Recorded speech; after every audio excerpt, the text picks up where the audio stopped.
What's up is Way Up with Angela Yee. And look at this. Nick Seale is here today. Yerp. Oh, man. And we got Red Fox and Screechy Dan here with us. Yerp. No, this whole side of the room is Jamaican, okay? I just want to put that out there. Oh, yeah. But this is a beautiful cause that we're actually coming together to talk about. And, Nick, you're going to be hosting this event, so run it down. Yeah, so December 16th is going down, presented by Lodge Up. It is the Hurricane Melissa Relief benefit, of course, for the great island Jamaica. We got Screechy on a Red Fox in the set. We got King Yellow Man in the set, and Johnny Osborne, and a lineup of great DJs, DJ Gravy, Ayana Heaven. It's going to be nice. And it's in Brooklyn. Yes, Brooklyn Bowl. At Brooklyn Bowl. Brooklyn means a lot to you guys, though. Of course. Yeah. Of course. I can't imagine what it was like coming here in Brooklyn, coming to Brooklyn when you did. Yes, I came here actually in the 70s, came here in 77. Mm-hmm. Yeah, I went to junior high school, the whole 9. Where did you go to high school? Prospect Heights. Okay. Yeah. Prospect Heights is different. Nah. Oh. I went to high school in Brooklyn too, so. What high school? Poly Prep. Poly Prep. You heard of it? You know No. it? Okay. It's way out in Bay Ridge. Oh, in Bay Ridge. Well, I went to New Utrecht, which is Okay. in Bensonhurst. Yeah. Oh, wow. Yeah. That's a crazy situation. I remember going there because I'm from Flatbush. Yeah. Yeah. And then going all the way out there, it felt like a different world. Yeah, for me as It well. is. Yeah. Total. Yeah. Yeah. So, but I feel like that was also, we always talk about like some of the best spots in Brooklyn coming up for dance hall and for reggae. Like I think about the Arc and how that was. All right. Yeah. Yeah. We Brooklyn- talk about the first Art and Duray place, and then they move it to, Newlands. East somewhere New York. over there. Yeah, called yeah. The Elite Art, a bigger space. Oh yeah, because I used to live like across the street from there where the Sears was. Okay. Right. Yeah. It's a huge Beverly, building now. So Some but I kinda- wasn't, able next, to do that. That's next to the King's Theater. Yes, exactly. It's crazy how there's like the King's Theaters there, and Yeah. just to see how things have changed so much. Oh yeah. For Brooklyn. But let's get back. First, let's talk about this benefit some more. So what is it? I know there's other things that people can do, right? They're going to come in to Brooklyn Bowl. Yeah, they could fill a barrel, right? And also there's a backgammon tournament, which is, I have a problem with that. Just say that. Why you got to bring you on board for backgammon? And why there's no domino? Why there's no lootie? What is this? Bring you on board. Yeah, bring you on board. I feel Ask cheated. the man over there. I feel cheated. Well, that's great. I don't know how to play backgammon, so I can't even. Yeah. Me neither. I I'm a don't domino know guy. what that is. You said you don't know what What it is- is? what is that? I'm not even sure what's going Me on. neither.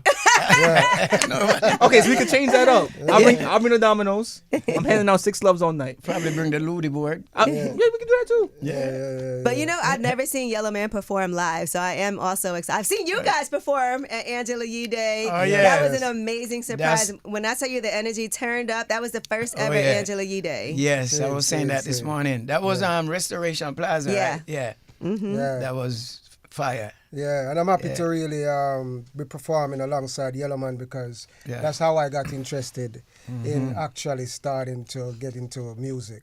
That is such an interesting story to me. Just your history of how you even started doing music and how Yellow Man was an influence. Can you just run it down for us a little? Well, it's an interesting story because, living in Jamaica where I was like the lightest complexion in the neighborhood. So I had to deal with a lot of nasty names like, Red Boy or Red Malata or, Red Dundus or some kind of ugly name, right? So when Yellow Man came out, they started to call me Yellow. And it's almost like I felt good because Yellow Man was reigning. So I began to feel some sense of confidence, like I have like some kind of, like I don't look so bad, like this yellow thing, I can get down with it. So I started to sing all his songs. And then one day, this is about like 10, 11 years old, I started to add my own words to his song. And then I realized I had the ability to write. And then I started to write my own material, and that's how it got Just started. think about that. And now, Yes. yeah, that's amazing to see how you could turn like something that was painful as a kid, because kids could be really mean Yes. with the jokes, but it also makes you build a tough skin. Very. Yeah. Because, my freckles, they also thought I resemble a banana. They used to say specky banana. I used to have to deal with Oh all my of these gosh, things. that's awful. You're terrible, man. That's creative, though. It's creative. Yeah. Yeah, but I grew up, end up loving everything about myself, so it's a good thing. Right. It's a good thing. Yeah. And you guys have been cool with each other for decades. From Yes, day man. one. Yep. Mm-hmm. Yep. Yeah, that's my brother. Do you remember when y'all first linked up and heard like? That was Callaloo Club. Club right? Callaloo and Club Eastern Park Callaloo. Club. Yeah. Yeah. Because I came here in the mid-80s, so he was already like Situated. dominating Already, Brooklyn. yeah. So, when I went out, I saw him performing, and then one day I saw him and we introduced ourselves to each other. Because I had my first song out at the time, and he was giving me some compliment about my song, and we were vibing a little bit, and that's how it all started. And that's how the crew came together. Yes. Oh, yeah. Yes. Yeah, the rest is history, as them Rough say. entry crew. Yeah, man. People will act like it's so, because I think sometimes we don't look at how people really do come together and help each other out, but y'all was locked in from the beginning. From jump. And I do believe personally, this is something I said to people all the time, like, we, as a crew, we had nothing. It was nothing planned. So I always said to myself, you know what? The universe, some forces out there put us together, and each and every individual have like equal talent. Like everybody in the crew was wicked, lyrically. Rayvon, Shaggy. Yeah. And Yes. Mr. Easy. Mr. Easy. Yeah, Badger Jed, Nike Fungus. Yes. That's amazing. I can't Yeah. even imagine. Don't you wish you had? I've seen like little bits of footage, Yeah. but you know how easy it is for people to access like with their phones. Imagine if some of those historical moments that you had back then, being able to capture that. It's not as easy as it is today, but Yes.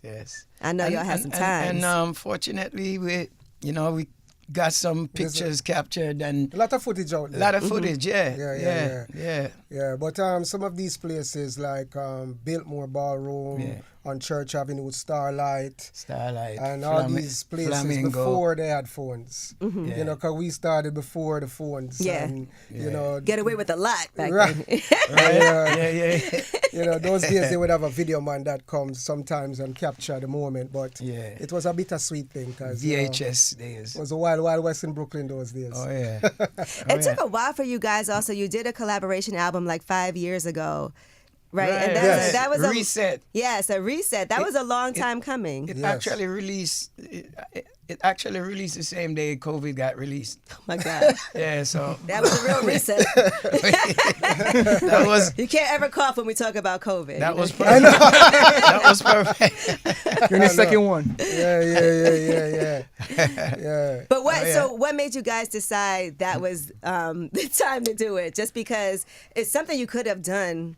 Like a long time ago, being the relationship that you had with each other and the hit songs that you guys have had together. I guess the timing. I guess it was that time, and again, nothing planned. Like it's not like it wasn't a long term plan. It was Red Fox and Patex linked up, and they was doing some recordings, and decided, you know what? Won't you just go a full length? Yeah, me and Screech bang out some songs and put an album together, and that's how it came about. The music business is so different now. I'm also thinking about, you both had record deals early on back in those days. Yes. So Electra, Polygram. yes, listen, and both of those, I know Electra doesn't exist anymore. Right. It was on Electra, I think Old Dirty Bastard was when I... Yes. Okay, and then Polygram. So I want to know about your deals, because I know sometimes, especially, being young, and everybody's dream was to sign to a label. And I also think at certain times, it was hard for some labels to know how to even market and promote, dance hall and reggae music. So I would love to hear what your respective experiences was like for you on Electra. What was that? Well, first and foremost, I want to say a big shout out because I always forget this name and I don't want to forget it today. Roxanne Shante, right? She saw me at a studio in Manhattan and I was recording and she told, I think his name was Fred Boggs at Cold Chillin' Records. So that was my first introduction to the majors where I went up there, seeking a deal, and then it led me on to got into Erskine Isaac, who became my manager. He was working for Famous Artist Agency. And then he took me to shop, and Columbia wanted me and Electra wanted me, so eventually we went with Electra because I already did a record with Brand Nubian. Okay. I was on the In God We Trust album. Right. And then I knew Busta really well. He was also, I was gonna say Busta was on that vibe too. Yeah. So it was a classic album. As a matter of fact, at the time though, there was a big merge between East West Records and Electra Records. So I think Sylvia Rome came in, and all the people that was working the project, they, a lot of them got fired. And that kind of like put a little damper on the promotions there. So, but otherwise from that, there's a lot of classic songs on it, and I believe that I got enough out of it that propelled me on my journey. Okay, and what was Polygram like? Well, Polygram was an experience. Well, it was actually Payday record. Patrick Maxey, Payday record, distributed by Polygram, which is London record. Okay. Which is still a subsidiary the Polygram umbrella. But how I got the deal now, we spoke to Patrick Maxey. And Patrick Maxey, when we left Patrick Maxey's office, we get a call. He said, all right, we're going to reach out to London Records. And on our way to Brooklyn, we got a beep, beep, beep, beep, beep. Check the beep, pull over. A beeper. A call, yeah. And then they say, yo, you know what? How far you guys reach? Can you guys come back? I think Polygram, we good. So we went back. They gave us a big, thick contract with 200 pages. So we said, you know what? We're going to take it home and comb through it. We combed through it. We sent it. It was back and forth like 20 different times until the contract got real skinny. I was like, wow, this is beautiful. Big up. I got to say, salute my manager at the time, Mervyn Jordan. Yeah, big head of knowledge. So between him and my lawyer, Bruce Calfin, big up Bruce Calfin, I learned a lot from these two. So we sat down and we marked out, we X'd out paragraphs, what we don't want. They showed me this, they teach me they taught me the language, the hearing, within, after, and all of these. Because you want to know what you're signing. Right. So anyway, long story short, the advance, I said, when I learned how it works, I said, you know what? I don't want a big advance. I just want a little. Give me a check so we could spend the same amount for the album, just to take care of the album. Right. You didn't want to be in debt to. No, because the longer you wait, the longer you owe these companies, the longer you wait for your real money after recoup. Yeah. You got to wait till they recoup all of that. So I say, oh. Although they will find a way to not recoup no matter what. No, but guess what? No, they gave like $70,000. Non-recoupable. We worked that out. Say, yo. Okay. Non-recoupable. It's like a bonus. Or Yeah. Like a signing bonus. Yeah, you didn't have to pay nothing back. Okay, I like that. Yeah. So y'all was early on in your business. Yeah. I'm sure did it help to have each other too, to kind of like discuss things with? With Polygram? No, I mean like just having a whole crew. Oh, just to pass on experience with each other and stuff like that. But nothing didn't materialize with Polygram. We're putting out an album is concerned. Right. So, and I got my manager got fed up, and he went to Payday with some badness thing and all of that. So he said, you know what, I'm done with this business. So he moved and went to the West Coast. I was by myself. Oh no! Yeah, so he was done with the business. Yeah, he couldn't take anymore because the drama between us and the label. People don't understand how this business can break you down mentally. Yeah. Because it's not even just about talent. Yeah. It is so many other things that come into play. Yeah. But I found myself off the label by myself. I figured it out. Sheesh. And so then what happened? I was free. Yeah, okay. No, but I mean, like, as far as figuring it out, you're like, what are the next steps that you have to take after that? Because that's also a tough position to be in. I went back doing what we always do, like, because I always tell the president of a London record, I went to him and I said, yo, Payday, I'm supposed to get a check from Payday at certain times, but like months pass and I'm not getting this check. And London is sending the finance to Payday, and they holding on to it for some interest reason I don't know. So I went over their heads, and Patrick Maxey was pissed. It was like, I was like, yo, I was Peter Kopke. I was like, Mr. Kopke, before I sign, my fridge always like loaded with food. Since I signed, only one rotten tomato in my fridge. And he was like laughing. I said, no. I exaggerate a little bit, but it's kind of like that. Yeah, just to show him I'm not seeing any food coming my way. Right. Yeah. So we used to tour on our own. Yeah, and get and getting by. What do you see as a big difference between how touring and the music business worked back then and now? Because obviously now you have a lot more of an ability. Like thinking about, I know unfortunately it was COVID when the reset came out. Oh, yeah. But also just even being able to access like your audience or let people know what you have going on or even put out songs when you feel like it. The social media platforms, sometimes you probably do something like whatever events going on. You just go live and involve people. You know how it is. Like, what's his name? Who did that?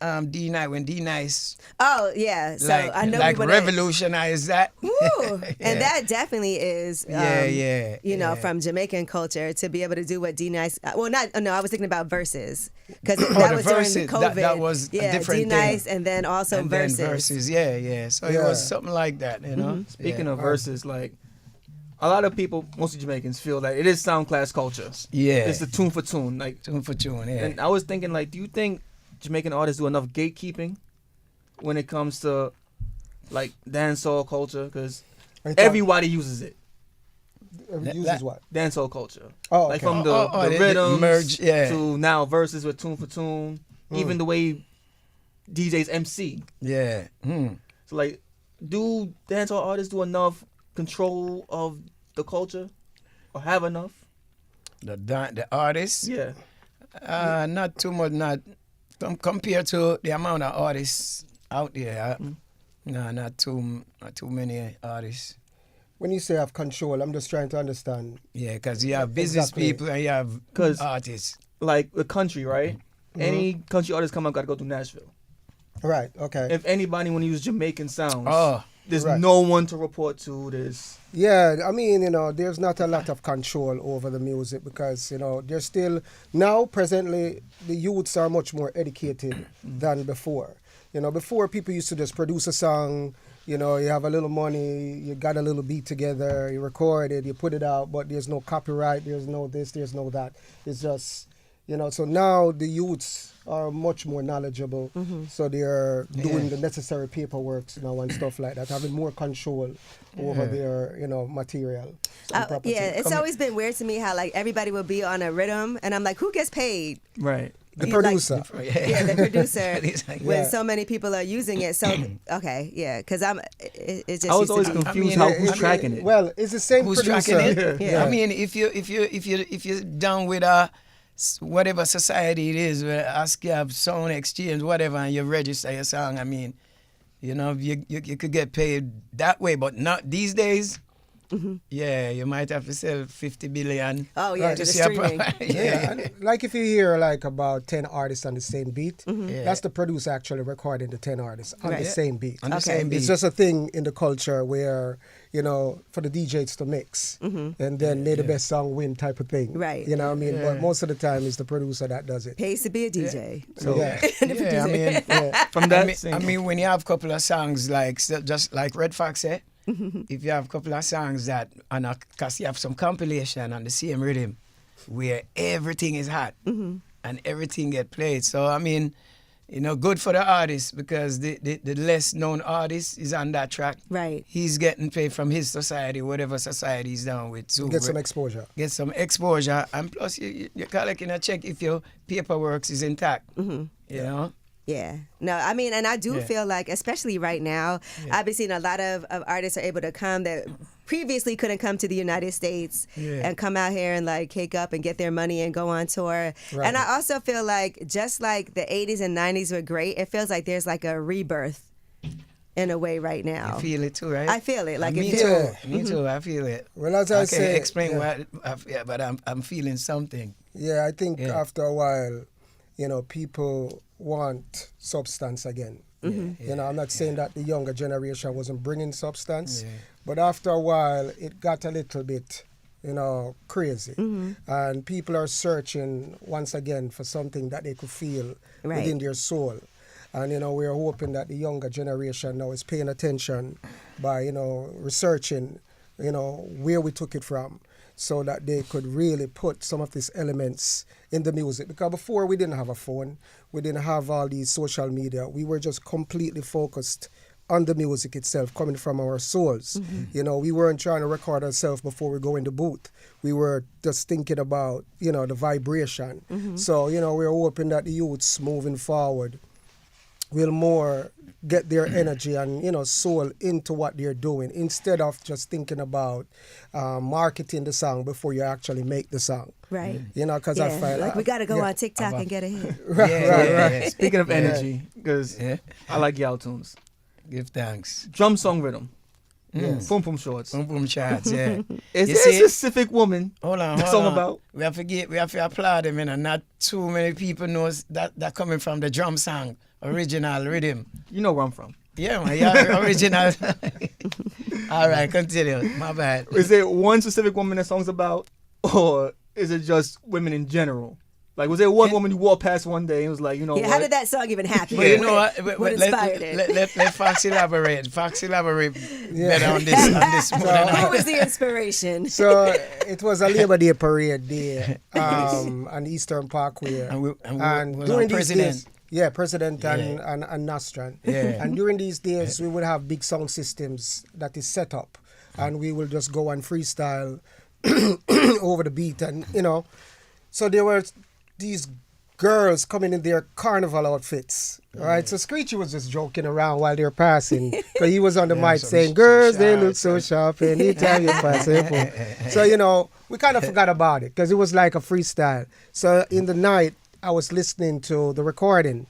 This guy called Paolo Rossi, he recorded the whole thing. So I was listening back, and I heard Screechy saying it, and I was like, this can work. Mm-hmm. So I started to come up with like the pose off, your boom boom shot. So I saw him at this clash in Biltmore Ballroom, and I told him about it. I said, you remember that little thing?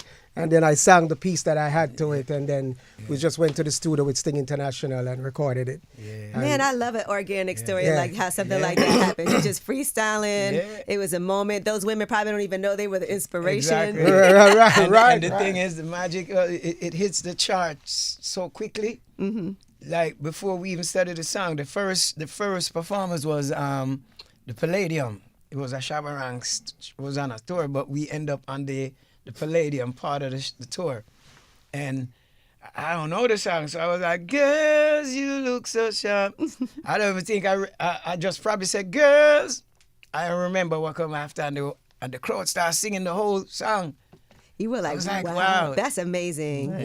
Yeah, that song to this day, there's a few songs in the culture that's like forever. Stapled, forever hits. And that's the forever hit. I was DJing a party in Florida. I had to play like 3 times. And we didn't write anything. No. Because when we went to the studio, we basically sang everything off the top of our domes. Like, we didn't even it was just free.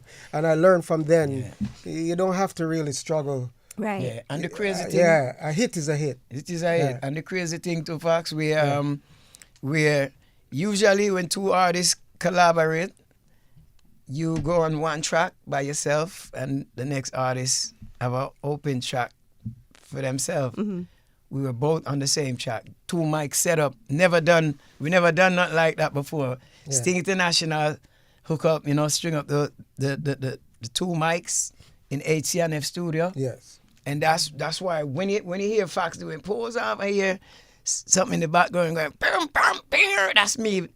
Those vibing on the next microphone. So wait, Boom Boom Shorts is a duet? Technically a duet? Yeah. Yeah, you can call it so. Yeah. It has to be nice to be like just this amazing, huge part of history. Like that's something that no matter what, you know. And I know that you guys have talked about just, you know, Younger making fun songs together, but then coming back together and saying we want this to be something that also is impactful in the newer music as far as with a message. Right, and I always tell Screechy that I really love the idea of him singing about this girl in these shorts that's supposed to be, you know, Daisy Dukes or whatever the Americans would call it, right? And we call it Pum Pum Shorts, and, you know, but he sang about the girl in such admiration. Yeah. Right? It wasn't no raunchy lyrics. It It was was nice. Thank you. Yeah. Thank you. Yeah. Cheers to the ladies. It's a nice way to say, you know. Oh, it's just like Pony Printer. That's nice too. Yeah, Funny Pony Always Printer. thought it was one specific one. You know what, go on, man. Yeah, man. Yeah. That's cool, though. Yeah, man. Big up all the ladies. Yeah, of course. Ladies make Absolutely. these songs Yeah. possible. And Pum Pum Shorts are never going anywhere. That's something that I think forever. Forever. Yeah. Stapled. It's like Yeah, the. Yeah. Give thanks and big up the fans as well. Yeah, man, definitely. Yeah. Now, And Screechy keep Gang, wearing them pum pum shorts, ladies. but not this winter. No. Okay, it's freezing out here. Wait for summer. Don't overdo it. Well, the girls were wearing their pum pum shorts like in 0 degrees in front of Q Club. Yeah, But, I remember back back then. then. Nothing stopped them. I don't know how that happened. But now we got the big, tall, furry boots, so you could wear it with that. That's a good wintertime look, when we come outside. That's the new fashion, right?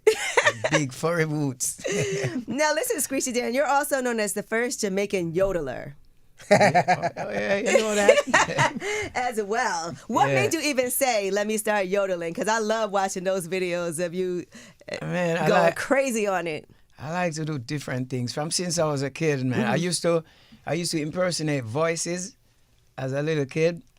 And I mean, I'm kind of rusty, but somewhat I could still do it if I put my mind to it. So the yodel, music in general, I always like to go left field. My mind just, my spirit just lead me in these directions. So I remember I used to send up to, what you call it? I used to subscribe to Columbia Publish Housing, like music publish housing. Where they send them CDs to your Yes, and house cassettes. and they tell you it's for a penny, but then you get a bill for way more than Yeah, that. yeah. So one of the cassettes had Hank Williams on it doing When Down the River, Watch the Fish Swim By, and I was fascinated by that. I was like, yo, I like this. So I imitate that in my own way and bring it to the dance hall. So different. And the first time I did it in front of a crowd, people asked me, yo, this person on an interview asked me, yo, Brooklyn crowd is so hard and mean. What make you face them and do something like that? Because I know they would love it. Mm-hmm. Yeah. So how you know? I said, I don't know. Some spirit tell me they're going to love it. It did. I dream about it. He said, I dreamed about it. That is tough, though. Listen, growing up and doing stuff in Brooklyn and getting in front of those Brooklyn crowds, it's not a game. It's not a game. Brooklyn is the Apollo. Yeah, even bigger than the Apollo because you'll feel something in your face if you don't. Yeah. You know what I mean? Deliver the way that they like, Oh yeah. But we've been making our mark from since a tender age. So people actually know me all over Brooklyn. Yeah. I walk all over Brooklyn from Flatbush to East New York to Clinton Hill, all over. Yeah. I used to walk and just wave. They used to Just tell me wave to everybody. run There he for goes. politics. We would love that. Oh yeah. For you to run for office. You could be the Brooklyn Borough president or something. Mayor Dan. Man, Mayor Dan. listen, we'll have all kind of things going on. Oh yeah. I'll be on that campaign with you. You know what I mean? Well, I'm. You know what? What would your policies be for New York? Well, we have to discuss that off here now because wait till this cancel culture blow off a little bit. Oh shoot! Okay, maybe I can't go ahead and start. I don't know anymore. But make oxtail cheap again. Now just make accent cheap. Make oxtail cheap again. That's a good one. Good luck with that. I know the mayor. Yeah. But listen, you guys, I'm so excited. Today is the show, and this is at Brooklyn Bowl. People can still get tickets, right? Yes. Am I right? Okay, so people can still get tickets. Nick Seale, give us a little information. Where can people get their tickets? It's a fundraiser for hurricane relief, of just course. Go to the link in my bio at Nick Seale HQ, NickSealehq. Also at Large Up, largeup. Oh, Brooklyn Bowl, brooklynbowl.com. Sorry. Brooklyn Bowl, one of my favorite places to hang out at too. It's gonna be a good time. Oh yeah. You know, but also for just a really important cause too. And I love that I've been seeing a lot of people coming together to raise money and do what they can. I think that shows you, you know, just that we do this. Like people really do care about each other. I did see somebody send a video like, "Don't send us your old shit." Like people were sending old clothes and somebody actually said don't. Well, because people were sending stuff with like stains on it. Nobody, you know what I mean? Disrespectful. Be respectful. But no, I appreciate you guys for doing your part and for coming up here today, and you too, Nick Seale, for hosting. You as well. Thank you. And listen, I will never forget my first Angela You Day. Y'all turned it up 1,000 notches. Oh, man. And so make sure you don't miss this today, okay? Tonight. Yes, definitely. Tonight. Yes. Yes. Okay, all right, Yes. for Yeah. sure. It's airing tomorrow.